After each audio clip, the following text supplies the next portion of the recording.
All right, so There it this is. is hi and welcome to an episode of A Sister's Back. My name is Ropa. With me is my co-host Carnation. How are you, Hello. Carnation? Hi, ladies. Hi, how are you? I'm good, thanks. And we have a guest with us today, Ken. How are you? Doing great.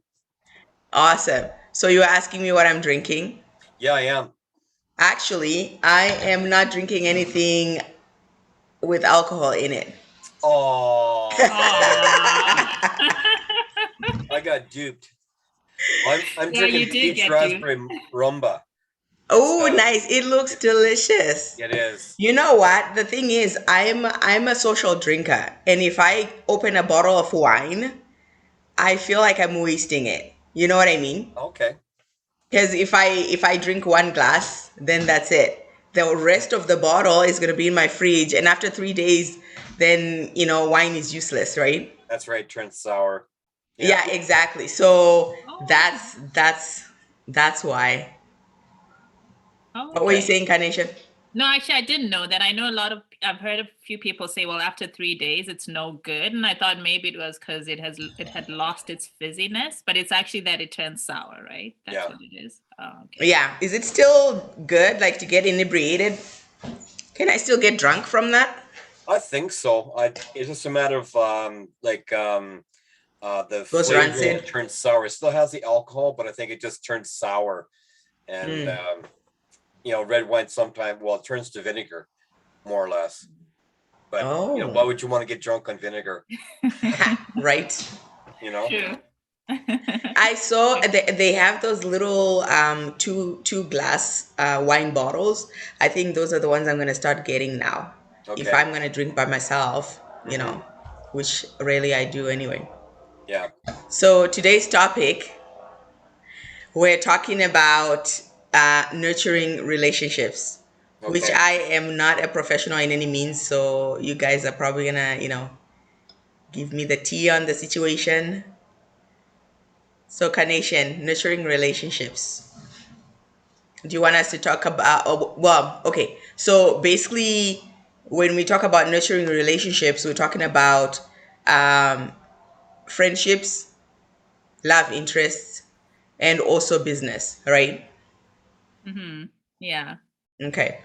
Yeah. Actually, it's a very timely topic. I realized I don't know if either one of you is the same on this call, but I was one of those people who I think I had a cat relationship with. I acted like a cat when it came to relationships.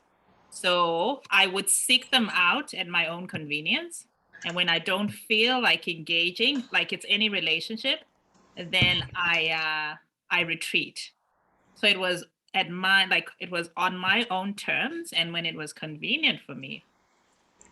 But the pandemic really showed me the value of relationships because I missed, that human connection that I took for granted, right?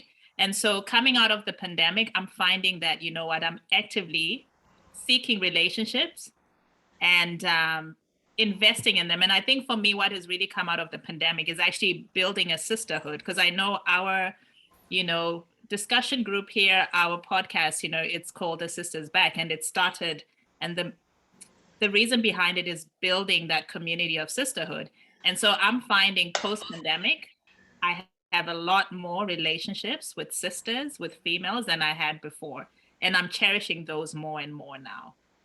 So yeah, so I moved from having that cat like approach, to our relationships to putting more effort into them and, and actively, seeking them and nurturing them. So yeah, that's been my experience. Ken, when we talk about relationships, I think it's always, I don't know, I always have a female idea of a relationship, and it's always women. I find we're talking constantly about relationships, but we wonder what guys talk about when they're in the garage or at the barber shop or at the pub. Like, I'm really excited to hear your perspective on relationships. Well, it's definitely a different dynamic and a different language for sure. That's the first time I've ever heard a relationship being described as a cat type relationship. I learned something new today. Um, Uh, well, that's a very good question, a very good perspective because, and a way of setting it up because with COVID, you're right, relationships suffered. We had to Hmm. do this kind of thing, communicating with people. And I'll give you one example because I'm a member of the Knights of Columbus. So and I'm heavily involved in it and in the executive of my council. And what happened was we had to resort to these kinds of meetings to keep everything going because we usually met in person and we had this dynamic where each would share ideas and kind of bounce off each other. And we really lost a good portion of the dynamic was lost with a Zoom meeting as opposed to an in-person meeting. Yeah. And so it kind of accomplished the purpose to plan things out and to discuss ideas, but we definitely lost the dynamic in terms of feeding off each other. And recently, like this year, in the early part of the year, we started having in-person meetings again. Hmm. And we really, I think to a man, we really missed the in-person meetings because you have this rapport with each other and you get to see each other in person.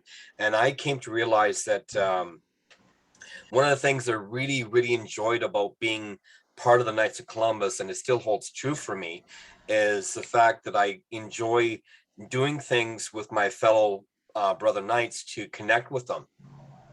And that's a way I found that with Zooming, I lost part of that connection that I had with these fellow gentlemen. And when we do volunteer activities like putting on a breakfast, we all get together and we cook stuff and we serve people and we do the cleaning, and all the time we're talking and bantering. And one of my most favorite things was one of the brother knights that would help us. His name was Fernando. Hmm. So we would usually break out into a verse or two of Fernando by ABBA. That's what I was gonna say. That Yeah, you know, that's what yeah, I was gonna say. That I Fernando. hear ABBA coming on. It was terrific, and I Yeah. miss that so much.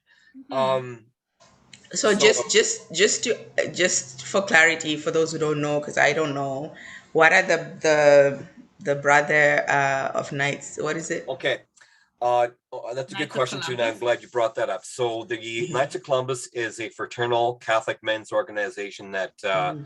works together to help the community, help the parish, and to help the youth.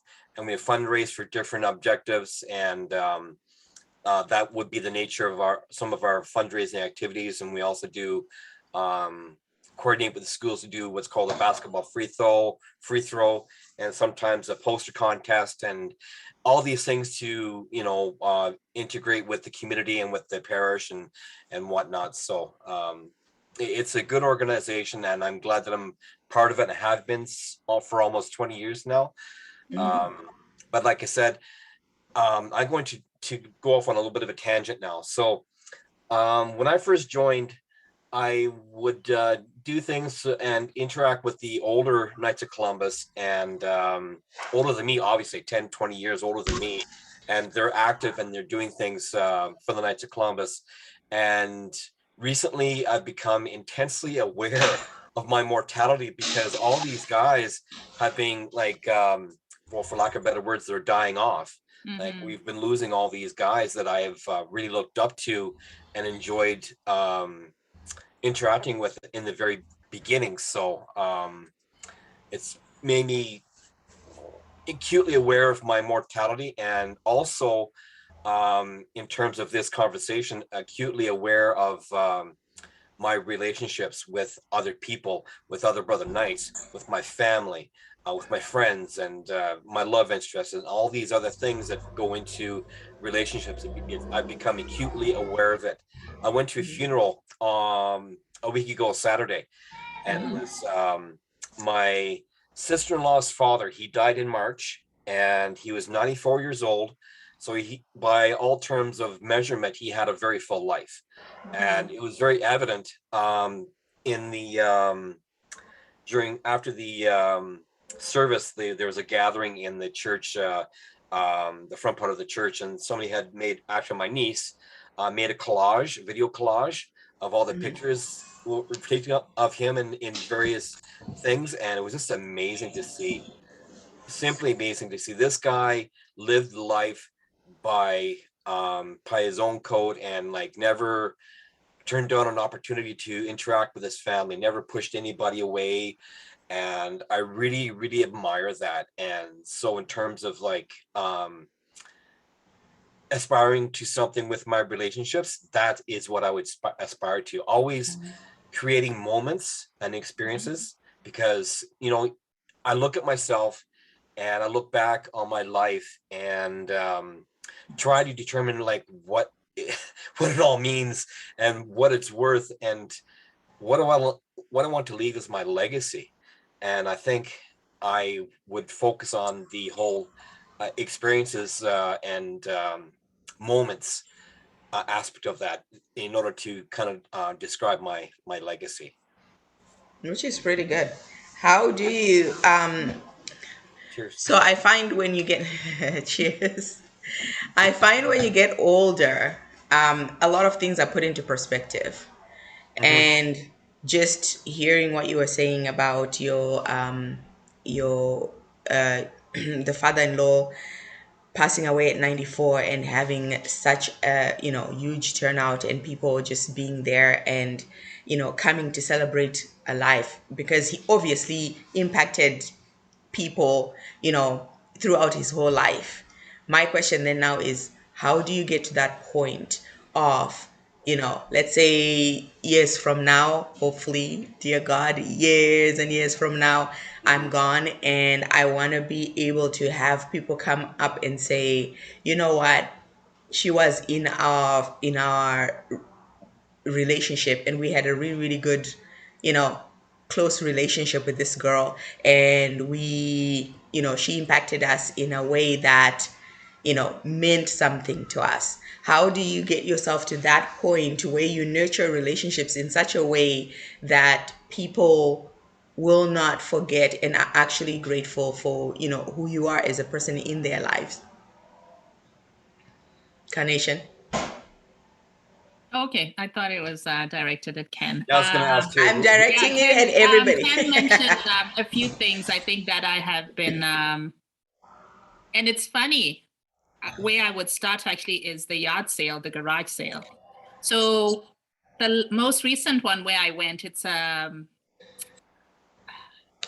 guess the criteria for buying a home in that place is 40 and above, but it's mostly people who are retired who are in their 60s, right?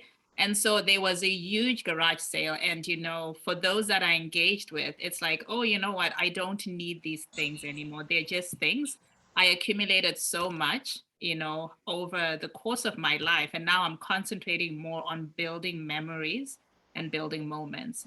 So in terms of nurturing relationship, that's at the core of it. And Ken also mentioned it is creating memories with people, something that you've always said as well, Roba. I know last week I had two couples who came over. I invited them to my place, and the youngest is probably around 68, right? And we had a meal. One of them was having a birthday, and I was saying, oh, you know what? I wonder what I should get for her. And they kept on saying, gifts are not important to us at this point. It's the kindness that you're extending and opening your home to us and making a nice meal for us. Um, that's what's important to us. And as a result of that, you know what? That's how you build relationships. So creating memories. And sometimes I think there's a time in our life where we all need stuff. But I'm learning, I guess, from those who have walked a path, ahead of me and are more seasoned, that it's creating memories through kindness, right? And making time. So yeah. So yeah. That's my Nice. Ken. Mhm. So uh I'm a work in progress, and I think I always will be, but I'm trying to um make myself more open to opportunities and chances. I feel that I've been kind of negative and closed off, and I wanted to open myself up more. And when you're thinking in that way and you're focusing on that idea, things tend to come to you. Like, you create your own reality. Like, Mhm. thoughts become reality. I truly do believe that. um, so I'll give you a personal example. So Memory, I'm good friends with, she became a member of this meetup group called Living It Up Calgary. It's a singles group. And so she had me as her plus one for a few events. And I had a great time. It's one of those, like I just explained, like I made a memory. Like, I was able to connect with people. I was able to have a good time. And it's one of the things you kind of file into your memories as a good time, a good experience. And so I joined up myself, and it's like this world exploded. There's so many groups out there. There's singles groups, there's a golf group, there's a guitar group, and there's like a book group, and there's another group because calls himself, I wanted to do that, just not by myself. Yeah. So they do things. Say, hey, we're going to do this. You want to come? Yeah, I want to go. So Yeah. it's one of those things that, and you get notifications. So uh, it gives you many bountiful opportunities to say yes to going to something. And like, for example, last night, there was a birthday party for this guy named Dean. And the organizer of the meetup group described it as a really great time, good food, good dance, good atmosphere. He does this every single year because it's his birthday. It has a great band, and they were great. I went. Memory and I went as a member and a plus one, and we met other people there, and we had good time. We had a wonderful dinner and a great dance afterwards. And me personally, sometimes I get kind of shy. I sit over to the side of the table, and I just kind of like, just watch people. And sometimes someone will have to kind of pry me out of my shell, and then, okay, I'm in. I'm dancing and I'm having a great time on the floor and all that kind of good stuff. So I had a really great time. And it's one of those things I'll check off as a good experience, and one that I Yeah. said yes to. And you will remember that. Great. Yeah. Yeah, yeah. Yeah. Oh, Another that's thing, great, Ken. sorry, Sorry. Go ahead. go Carnation. ahead, go ahead. Oh, I wanted to say this thing about being open. I'm one of those people who says this week, although I deviate, I mean, I'm not that way all the time. I'll say on Sunday, I'd like us to go for a hike. Are you available next week? Right? Or I'm hosting dinner. Are you available? I'm not very spontaneous. And so, um, I like what you said about, being open and changing how you operate things, because in doing so, you open yourself up to opportunity. Yesterday, I had a set plan for the day, and then I got a message from a colleague that I just met on Tuesday, who I exchanged numbers with because I really connected with her. And she sent me a message around 8, and she said, "Oh, I'm going up to Silver Star, for the afternoon. There's this happening. Are you game?" And she said, let's meet up between 11 and 12. And I was thinking, well, I had plans for that time period, and she's only telling me now. But then my new self said, wait a minute, you've been trying to get out there and do more stuff, and here's an opportunity. Just go with it. And I did, and I ended up having so much fun. So, like you're saying, Yeah. it's changing and opening up, and your thoughts really do manifest. Because I think on Friday I was thinking, man, I don't have anything to do this week, and I wish I had something. And that thing came at 8 in the morning on Saturday, right? So yeah, I Which can is totally. pretty good. Yeah, yeah. So, with nurturing relationships, apparently, if you have like good relationships with people, it relieves your stress, it lowers your high blood pressure. I had no idea that it does that. But at the end of the day, I totally appreciate that. There's also another thing with it is having like effective communication. Mhm. It's good to have, to go out, do stuff, and create memories, but then also being able to communicate what you're thinking or what you feel to your person can be another way also of nurturing relationships as well. Mhm. Yeah. Right. So now my question is, how do you effectively communicate with others to nurture relationships? Rope, first of all, I have a question. So, Mhm. um, are you talking about relationships in general with like family, friends, lovers, partners? Is it all kind of encapsulated in one conversation tonight, or are we going to talk about different areas of relationships? So right now we're talking about, okay, so let's portion each and every question into different segments, right? Okay. So Yeah. right now, I'm asking more in terms of friendships, Okay. but then I would also like to get your take on love relationships as well, because communication tends to be an issue with also, love relationships, right? If you're not communicating well, you're not nurturing that relationship, you're not growing it. Okay. So, and then also, yeah, so that would be my question. So if you can answer that in two parts, that would be good. Okay. So can you put forth the question one more time so I can? Okay, so my question is, how do you effectively communicate with either your friend or your loved one in order to nurture a relationship or in order to grow the relationship, right?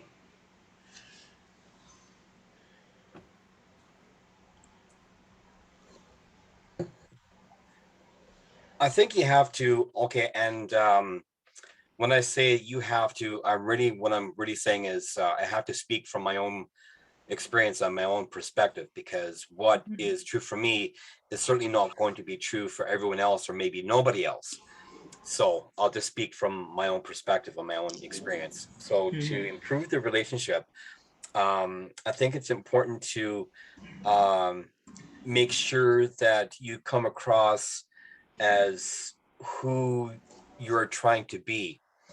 Like if I'm trying to come across as a trustworthy person, I don't want to tell someone a lie or an untruth and then them finding that out afterwards, and so kind of undermine that ideal I'm trying to perpetuate. And even the words coming out my mouth, it sounds like I'm creating a persona. But what I really mean is, like, if I'm trying to be trustworthy, you have to act trustworthy. If you want to be a giving person, you have to act like a giving person. Mm-hmm. Mhm. Yeah. Be, yeah, sorry, what were No, you no, go saying? ahead. Go ahead. Mhm. Oh, I was gonna say, start as you mean to go, type of thing. Like if you want eventually to be seen as, if you want to be eventually be trusted, you have to be trustworthy. So I totally agree. What were you gonna say, Carnation? The being caught in a lie one is a very good one. I think, some people think, and we've all done it at some point, where we think we're really skilled and that, okay, I have been successful with this lie and it'll never be uncovered. But lies have a way of coming out, and you're right about that, Ken, that we lose our credibility, and then that becomes, how do I say this? You're breaking a ladder to that summit you're trying to build, in terms of nurturing relationship. And so, when it comes to nurturing relationships, I know, for instance, when you hang out with a girlfriend, with a female colleague that you've known for a really long time, women have this way of, it's the no judgment zone where, emotions are allowed, strong emotions are allowed, tears are allowed. And we communicate in a very different way from, say, I would communicate with a male partner or a male colleague. So it would also be nice to hear from a male perspective that, um, are there maybe certain ways that you nurture relationships that as women we miss, and we keep asking for more, but you're actually showing us, this is how I'm nurturing the relationship? Is there a different twist from a male perspective? Um, from a male perspective, because we treat relationships with other men and with other women differently. Okay. We do. There's a general take on it, and I'll touch on that in a second. But um, as men and fellow men, we interact differently than if we're interacting with a female partner or some other women. Um, it almost seems like we play a role with women, like the typical stereotypes for being a provider and a caretaker and a problem solver. So it's like, okay, honey, like, what would you like me to do today? And oh, could you fix the toilet? It's been leaking. It's been running. So okay, yeah, I got something to do now. So that's the way, on the surface, I would nurture a relationship with a female, but as the relationship gets deeper and grows, and this goes with men or women, Mm-hmm. what I like to say is there's a trust bank. Mm-hmm. Okay, getting back to that word trust. So if you make deposits into the trust bank with a fellow man or with another woman, you increase the balance in that trust bank, and your relationship deepens. And so it becomes more than what, just like I would just described as being playing a role as the fix-it guy and the homemaker woman kind of thing, the typical stereotypes. It becomes deeper than that. Mm-hmm. So I subscribe to that, and I try to nurture that. But um, yeah, Okay. I think I kind of come to a stop with that for a second. Okay, so the provider, the fixer, and you also mentioned something else. What was the third one? Protector. The protector. Okay, Mhm. all right. Because I think sometimes from a female perspective, I'm actually thinking, the example with my own brother. He figures putting in 12-hour days and longer at work. For him, that's nurturing his relationship. That's nurturing his marriage and his kids, because by him working so hard, he's providing for them, right? But I think the perception from my sister-in-law, even the kids, it's like, okay, you're not spending enough time with us. And so I think it's worth understanding that from males nurture relationships, very different from how females nurture them. But I think if we sit down together, we're able to reach some sort of a compromise. Because sometimes I think it feels like they're doing enough to nurture that relationship, but your wires are getting crossed because you're not understanding each other because you do things very differently. I don't know if that's been your experience, Ropa, in terms of. I was gonna say, is it a case of male versus female, or is it a case of people with different love languages? Right? Because the thing is, your love language and my love language and Ken's love language are probably totally different, right? The things that make him feel nurtured might be different from the things that make me feel nurtured, right? But I think they're umbrella terms in terms of, okay, if you're starting out, you don't know anyone. Remember how Ken said over time you develop Exactly. something in someone's trust bank? But I think people are not homogenous, like genders are not homogenous. But for Yeah. instance, how I express or how I would nurture a relationship with a male partner before I get to know him is pretty standard, right? You feel like, okay, you know what? I'm making him a nice meal. Listening to him is what it takes to nurture that relationship before you get to know him, before he articulates what he needs, right? So I think at the surface level, we operate a certain way. And I think what I'm trying to get at is someone is actually trying, but until they get to know how you perceive love or what's most effective in terms of nurturing that relationship, they're going to operate it a certain way.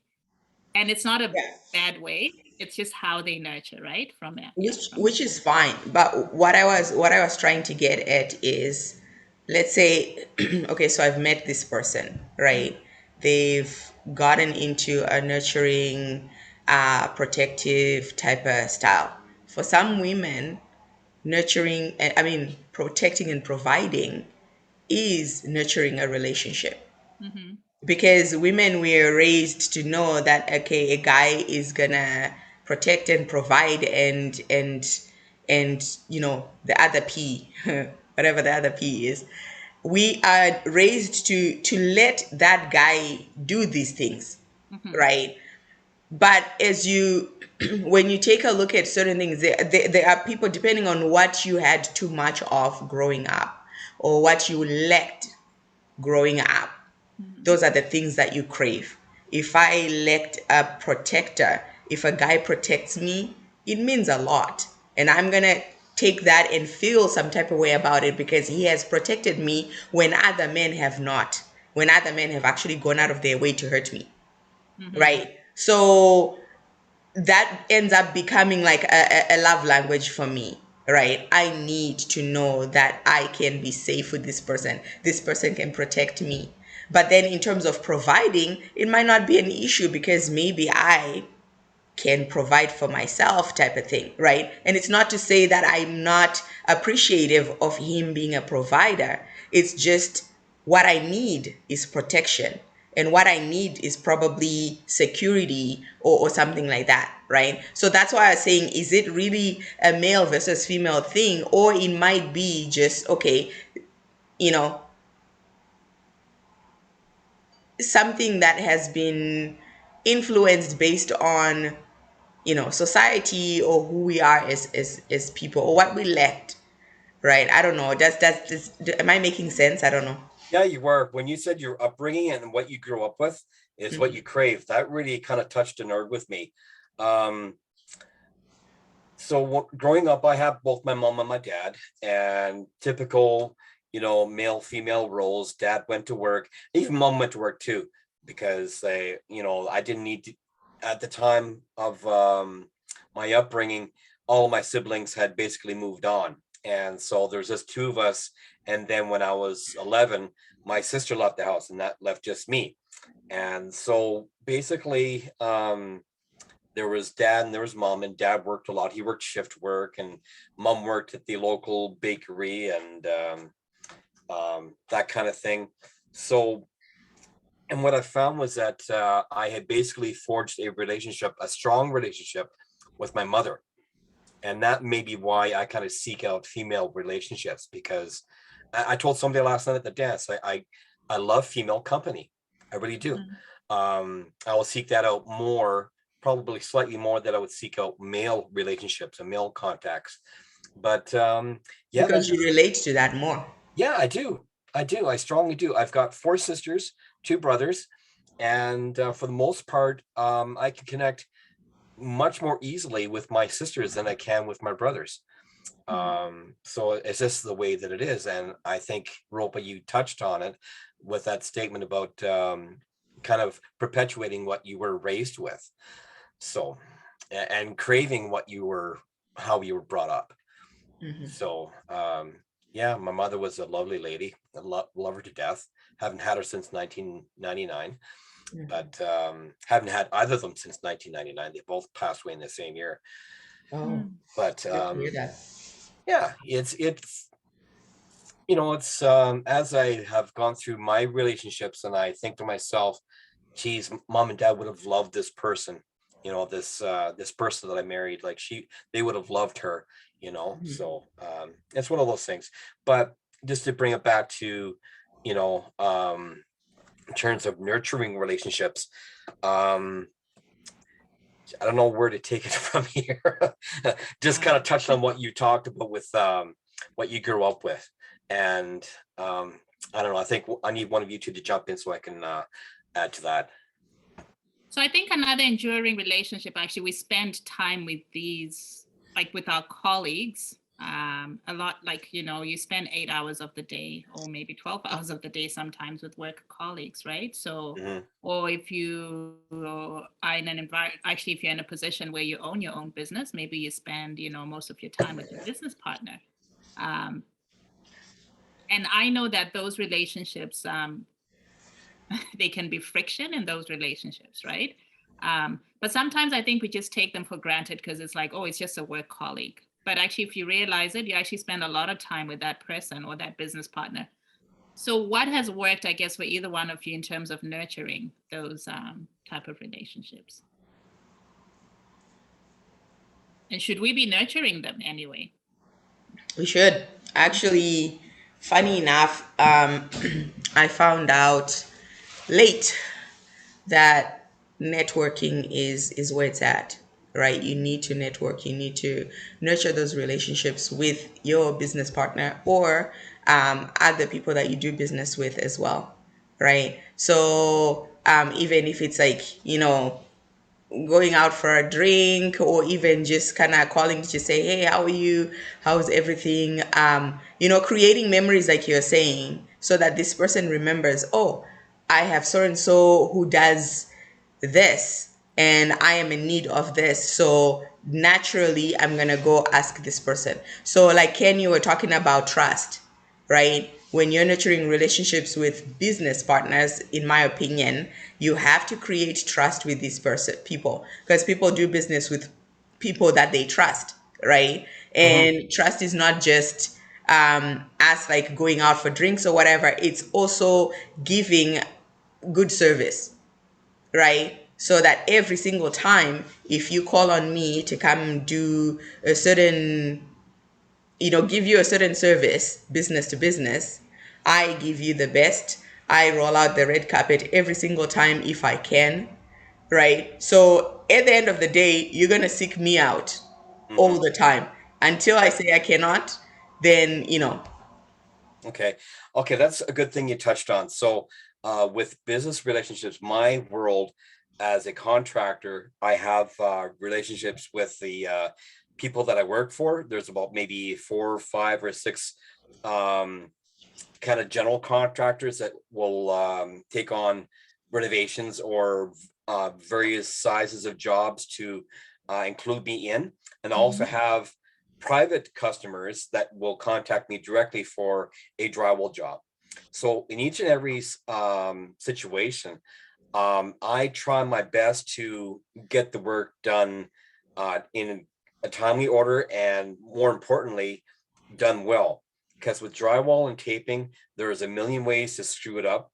And if you screw it up, that means it has to be redone or fixed or readdressed. And with a construction schedule, you don't want to have to go back to fix something and then have to repaint it, and it just creates more and more work. So if I'm able to do the job well, so that you don't have to have anybody come back or to fix it, they can just continue on with the process. That nurtures my relationship with my customers. And also I like to develop a rapport with each and every one of them on a personal basis, and kind of share with them what's going on at home, what's important to me and what's important to them, and occasionally have some private time with them, like going for drinks and a dinner, and be able to talk about everything else except work. Mm-hmm. Like my personal stuff and vacation, this or what's going on with this person in my family, and what's going on in politics. We can talk about that. Anything else but work. So that works very well. And when I'm in a customer's house, it doesn't matter if it's a direct customer or if it's somebody that I'm doing work for on behalf of one of these contractors. I like to develop a rapport and be courteous and attentive and notice things that are important to them. Say, for example, that painting behind Europa, that's a very nice painting. Yeah. So, and I also like to ask these people, a lot of times I'm involved in developing of, let's say, basements or certain rooms to, for a certain reason. So to me, it's just drywall. And when I finish it, I don't see the final product. So I like to ask the people, what are you guys going to be doing with this space once it's all finished? And it's really interesting to hear the answers, because they're all varied. Like one couple that I did some work for, really nice. And they had this the little bungalow area where the woman was working from home, and she had this little space in between the kitchen and the living room to set up her desk for doing work. And so their intention was for her to have an office all to herself in the basement with her own bathroom. And he would have, because it's just a couple, no kids, nothing. So DINK, they're dinks. Dual income, no kids. They're a couple of dinks. And he was going to be setting up his gaming system in the living room, like with the multiple screens and the gaming chair, and said, wow, that is really cool. So that kind of thing where you kind of delve into their passions and their ideas, and make them feel like you're interested in what they do and what they are. And I am. So that's what I do personally to benefit the relationships I have with my work colleagues and the customers. Nice. Ah. The other thing I wanted to also add on to what you just said is taking responsibility for whatever actions your company made or whatever. I find there's a company that we were working with, and they do light fixtures. So we had a whole we do like row housing, townhomes and stuff like that. And we had commissioned them to supply light fixtures for that whole all those units. There were about 18 units, and they dropped the ball. They dropped the ball. And then they tried to turn around and blame us. Oh, well, you never gave us any, POs or whatever. We had in our system the POs that we had given them. And they were like, oh, well, we never accepted this. If someone else, if they were accepted, it wasn't us, it was somebody else. So it was just a matter of, oh, okay, so now it's our fault. That's fine. And then we just dropped them. We didn't tell them that we were dropping them. Mm-hmm. We just dropped them. And now, if they're gonna come at us and go like, "Oh, we're not getting any work from you guys. We don't trust you anymore." That's right. They took a big withdrawal from the trust bank. Yeah, exactly. Oh yeah, it's significant. See? Yeah, that's The true. trust bank. Yeah, I'm always putting deposit into the trust bank. exactly. So we ended up having to go get another company to supply us last minute, and these guys went out of their way. They ran around. They made sure they got all the kinds of fixtures that we were looking for, and they, supplied to us. So Now the issue there was that they didn't own up because they I did guess not own up. a big part of human nature is that we're not fallible. So people Yep. make mistakes, and sometimes catastrophic ones. I know, for Exactly. instance, being in healthcare, but it's when you own up that you can actually sometimes even make that trust bank overflow, right? Maybe you would have taken like 50% of what you had deposited, but when you own up and you do it authentically, then you can actually make it overflow. I Yeah. wanted to, to circle back to what Ken was talking about genuine interest in people. We as people are developing a shorter and shorter attention span, right? And, sometimes when you're communicating with colleagues, someone might tell you that, oh, you know what, I was off for 2 days because I lost so-and-so, right? Or, my kid, I don't know, has been diagnosed with autism and it's been really tough. And if we're not gaining anything out of that conversation, sometimes it's easy to disengage. But remembering those key things about people and having an authentic, like you're saying, interest in people is how you nurture those relationships. And sometimes at the end of a long work day, it feels nice to just come home and relax. But if someone says, you know what, do you want to grab a bite to eat? We're having cocktails after work. Go, don't be a homebody, engage. And that's how you build relationships with people, right? So yeah, so love that. Yeah, That's true. yeah. That is true. Mm-hmm. So Yeah, does anyone have anything else to add on, nurturing? Do you think sharing your goals is a way of nurturing a relationship?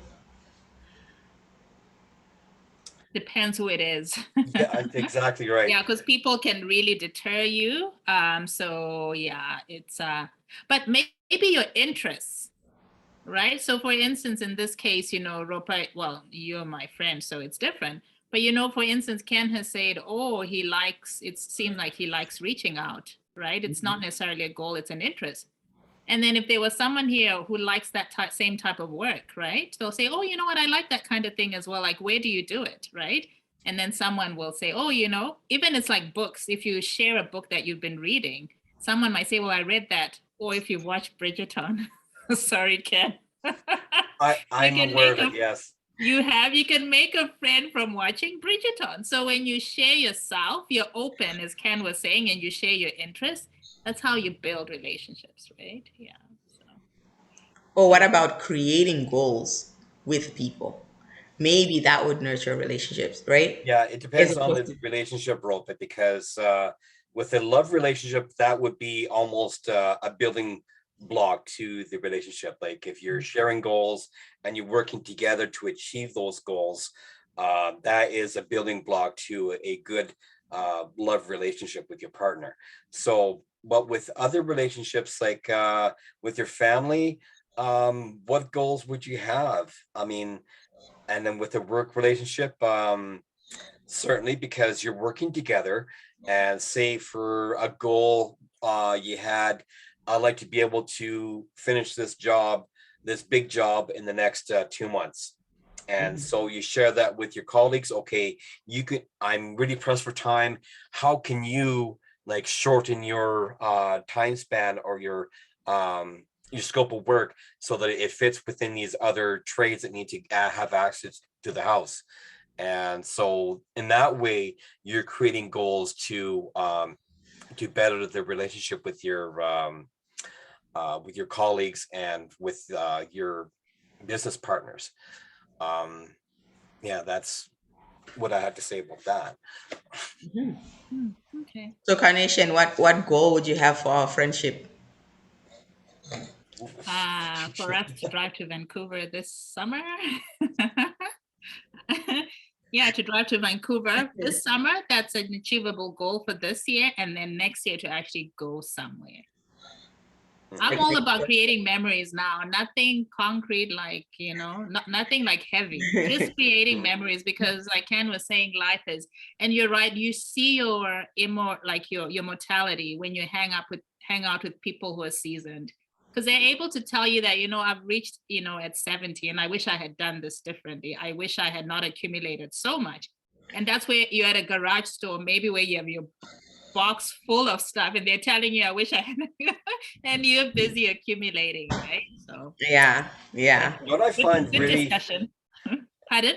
what I find really intriguing and just almost blows my mind. So again, when I visit people's houses and with the customers that I deal with, there will be people. Me personally, I've got a lot of clutter. Okay, I do. So I collect a lot of stuff. So I got to get rid of a lot of stuff, and I'm working towards um, living with less stuff. I'll go into somebody's house, and it's almost completely Spartan. There's virtually nothing in that house. There's a little table in the middle of the room, and there's nothing else. Oh my God, people actually live like that? I know. How I can know. they It's live? funny you should say that, Ken, because when Robert came to my place, she said she couldn't think because my counter space, every little space had something. Okay. And when she opened my freezer, she almost had a heart attack. And my fridge, like, I am the clutter queen. It makes me feel secure. But Mm. yeah, So it's like, this, oh, you walk into a space. It's like you walked into a cold storage because there's nothing in there. It's like, huh? People have no clutter. but Mhm. the thing is, sometimes they just hide it well. That's why you have a lot of storage space. You get Mhm. people putting, and that's what I do sometimes. I'll have a lot of things in my pantry, but my pantry door is closed. So you don't know what's in there, right? When you walk in, it looks like, oh, everything is like in place, but there's a lot of stuff hidden in places. That's why I prefer the whole storage thing, right? Yeah. Yeah. Um, yeah, and I need I to don't know. see my things. Like I'm looking at my counter and it's nicely full. Like to see my things. So yeah. What is it, Carnation? Can you repeat that again? I It's said what? I like to I accumulate stuff and I like to see my things. So I'm looking at my counter space right now and Okay. it's nicely full of things. Yeah. So Mhm. Okay. yeah, anyway. Yeah, that Yeah, was a good discussion. it's good. Yeah. Next week we're talking about if I knew then what I knew if I knew then what I know now. Mhm. So maybe if you want to join us, Ken, you're more than welcome. Um, But I think we are at the end of our discussion. So, Yeah. Carnation, do you We have never any? got to talk about love relationships. Oh, love relationship. No, Yeah, we kind of mixed it in, but yeah, kind of. Yeah. we kind of mixed it in. But I do really want to know, how do you nurture a love relationship, and how do you create goals with this person? Because I've tried with certain other people that I dated in the past, tried to create goals, tried to figure out, okay, what are we doing? Where are we going? How is it happening? Right? And it was met with, oh my God, you asked too many questions. Why are you asking all these questions? So now I'm just trying to figure out, okay, how do you get to that point where you talk about it and figure out what's the vision, so you both of you know, when you're moving and you're walking through life as a couple, you are walking in the same vision. Wow. Okay, I'll tell you that I've had two failed marriages, and so now in my ripe age of 57, going on 58 next month, um, I've learned that. And I will say it again, you do not look 57. But anyway, go ahead. Sorry. Thank you. Thank you very much. Thank you very much. uh, no, well, I've learned a lot, and what I thought was nurturing turned out to not be nurturing. And I think it comes down to this whole subject that we're kind of dancing around, is the communication and constant communication, because sometimes the partner will become disinterested or unhappy, and you almost have to have that rapport where you can talk honestly about things before they become critical and unrepairable. So if you're unhappy and you become more unhappy to the point where you can't stand the sound of the other person breathing, then it's Or too late. snoring. Yeah, yeah. Well, just breathing, stop breathing. Snoring is optional, but breathing, that's deep. Yeah, that's deep.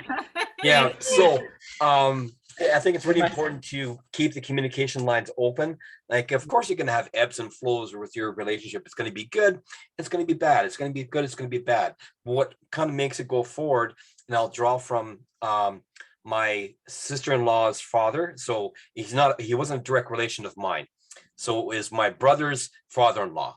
Okay. Mhm. So drawing a example from his life and his long relationship, he only had one major argument with his wife over the course of his 72, 74 years of marriage.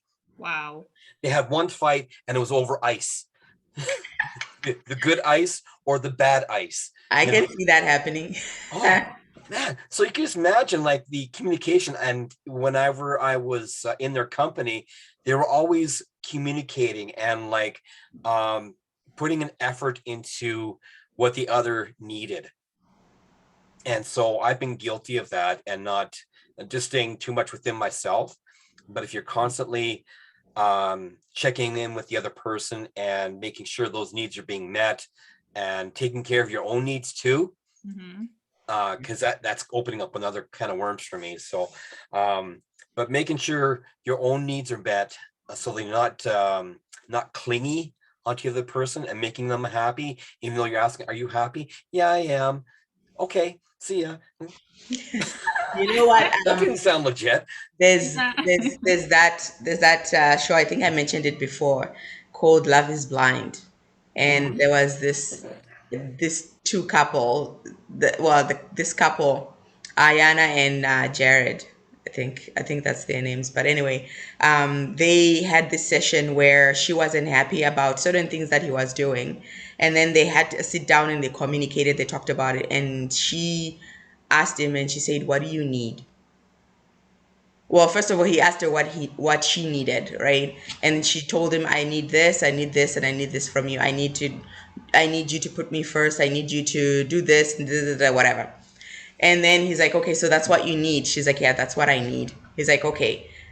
And then she's like, what do you need? Then he told her what he needed. I need you to trust that I'm going to be this man for you, and I need you to give me space to be able to do it for you as a man. And I also need you to do this for me. So both of them walked away with their assignments. I know what you need from me. I'm going to go out of my way to try and make sure I give you what you need. And then you know what I need. Go out of your way to try and make sure that you give me what I need, right? And then we talk about it. We communicate. We get to that point, and I find, and I'm not too sure if it's something that will stop a relationship from breaking up or from divorce or anything like that, but it will give each and every, if you're honest with yourself and you communicate properly what you need, and if that partner also communicates what they need, the chances of people being disgruntled or unhappy is going to be less, because you're constantly checking in with each other. What do you need? How can I give you what you need? How can I make you happy? Or how can I, reasonably make you feel safe or comfortable or whatever it is that they're lacking at that time. Mm-hmm. So, I mean, that's one thing that I used to not be able to say what I need. I would ask the other person what they need, and I would go out of my way to give them what they needed, but they never knew what I needed. And I was always very disgruntled and unhappy because I felt like I wasn't being considered the way that I should have been considered. But at the end of the day, this person cannot read my mind, Yeah. Rope, right? do you know what you needed? I knew what I needed, yes, Okay. but I wasn't communicating it the way that I should have. I kind of assumed that this person would consider me the way that I consider them, right? Where it's like, okay, so for example, I'm trying to think of an example. So, for example, let's say you come to my house, when I'm eating, I will give you something to eat, because naturally I would want to be considered in terms of, okay, if you come over to my house, if I go over to your house and I'm starving, I just assume that you would think, okay, let me give her something to eat, right? But then you go to someone else's house and they don't give you anything to eat, but they'll eat in front of you and not offer you anything. In my opinion, and it's just an example that I came up with. It's not something that happened or anything like that, but it's just an example Mm-hmm. of consideration. So I wouldn't say, oh, I'm hungry too, can I get something to eat? I probably would just keep quiet and be like, oh, so this person didn't think about me. You know Mm-hmm. what I mean? You just ate your food in front of me and didn't even offer me anything. But then when I'm eating my food, I would definitely make sure that I give you something or I offer it to you, so that at least that way you can say no or whatever. So I think that's the kind of consideration that I was expecting, but I never called it out. You know what I mean? Yeah, Carnation, I what do do. you And I think? think that actually, how do I say that? I mean, some of those things are really, I mean, well, we won't focus on the example, but through It's a my, bad example, but at least it's something. You know what I mean? Consideration. no, I'm just saying that we won't concentrate on that example because then I will break it down and analyze it. I guess what I wanted to say is, And then decide we have to I break up with become, him. yeah, as I become, as an adult now, what I realize is I think it's a harder mountain to climb if you pick someone who is not kind or someone who's not considerate, right? I think Yeah, they can be miscommunication, but certain things, people who are kind and considerate, they just get, right? naturally. And it's just common courtesy to offer someone a plate of food. So I think, if you pick someone who's not kind and considerate, you're hooked. I think you have to work really, really hard. But if someone has those basic, human traits that we all aspire to, then you're essentially teaching them how to tweak their kindness so that it suits you, so you can understand it. Hmm. Right. And, a lot of, I think what I have learned from, romantic relationships, because I struggled with being the fixer, right? You There's something that I watched on Two and a Half Men. It was a clip on YouTube. It was really, really funny, but it described me to a T, where as women, unfortunately can, sorry, I apologize, is we take relationships as projects, right? Where we want to fix someone, but that's not fair and it's not kind. So what I've learned is listen to what someone is saying they need, like you're saying, but listen to what someone is saying, who they are, and then determine whether that's someone you want to be with or not. Because then I think once you have those two, at least in my experience, down packed, then it's easier to nurture a relationship because you're not you're not destroying a drywall, right, Ken? You're not building a drywall.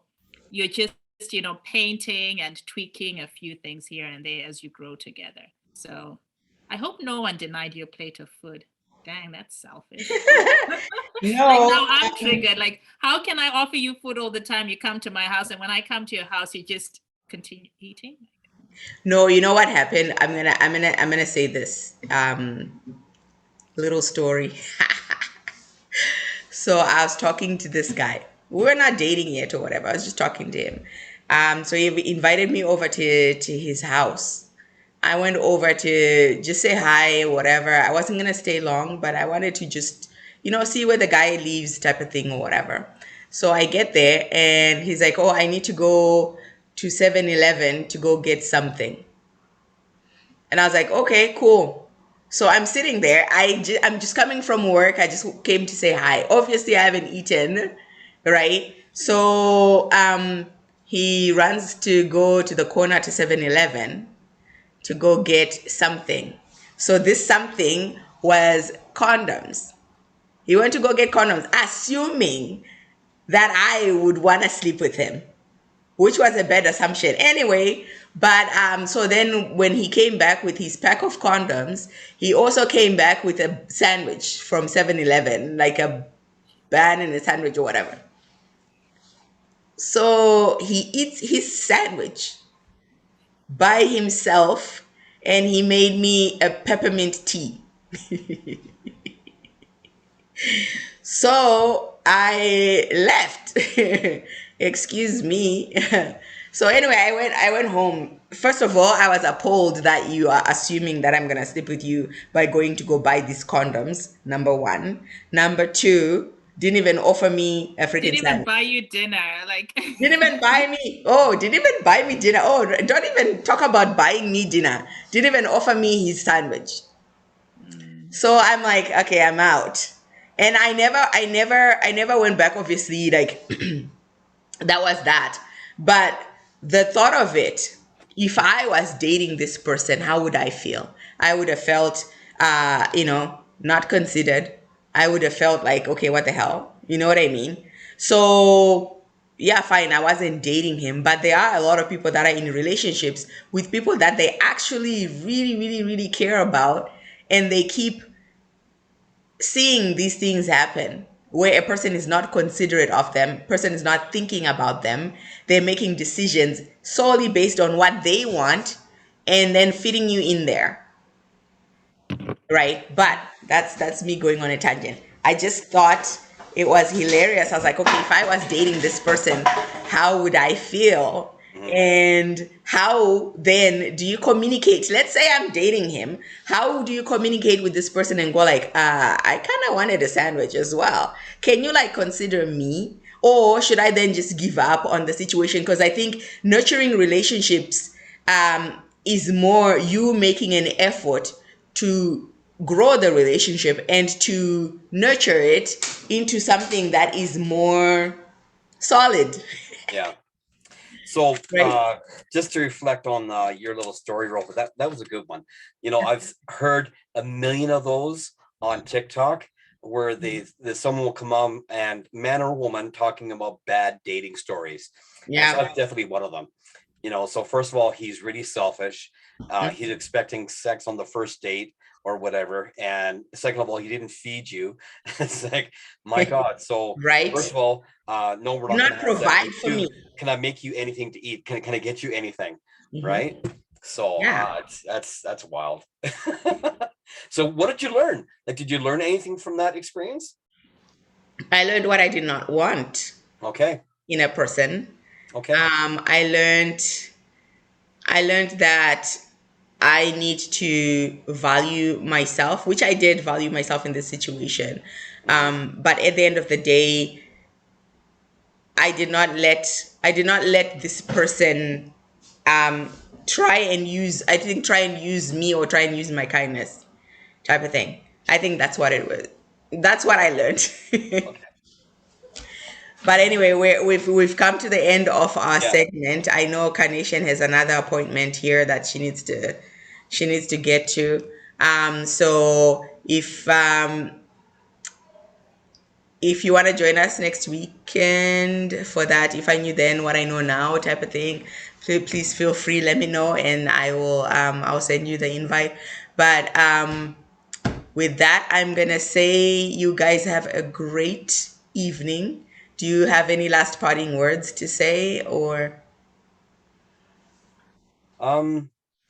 Enjoy your week. thank you?